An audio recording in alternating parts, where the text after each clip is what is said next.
Welcome back to Just Plain Crazy, everybody. I'm Brendan. Thanks for taking the time to join me here again on my channel. Our subscriber count has grown to over 850 subscribers. Super big thank you to everybody.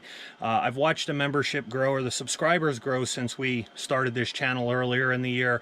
I super appreciate you guys taking your time to watch the content that I share. So one of the things I did is I tried to put together something that I could give away. I thought you guys might like it, and here it is. So this is our E-Flite Viper 70 mil. Thanks to rc-castle.com, RC Castle.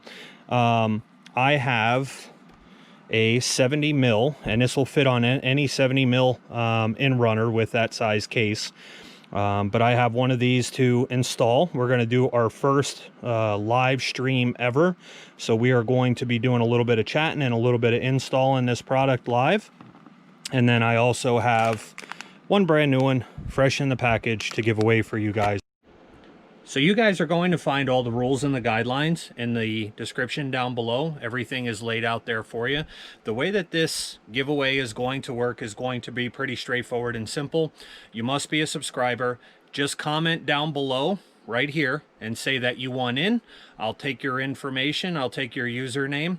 I will populate a list with that. You must be present to win. So when you're in the live feed while we're doing the install, we'll go ahead and give a wrench to those people, and anybody that has a wrench during the giveaway is eligible to win. So you must be present to win. You must be over 18 years of age. This is only open to those in the continental United States. This is void where prohibited, and all the other legal jargon that goes with it is listed down below. So I hope you guys join me. We're going to do the center burner install. We're going to give one of these 70 mil center burners away, sponsored by RC Castle. Hope you guys join me. Again, Brendan from Just Plain Crazy. We'll catch you next week.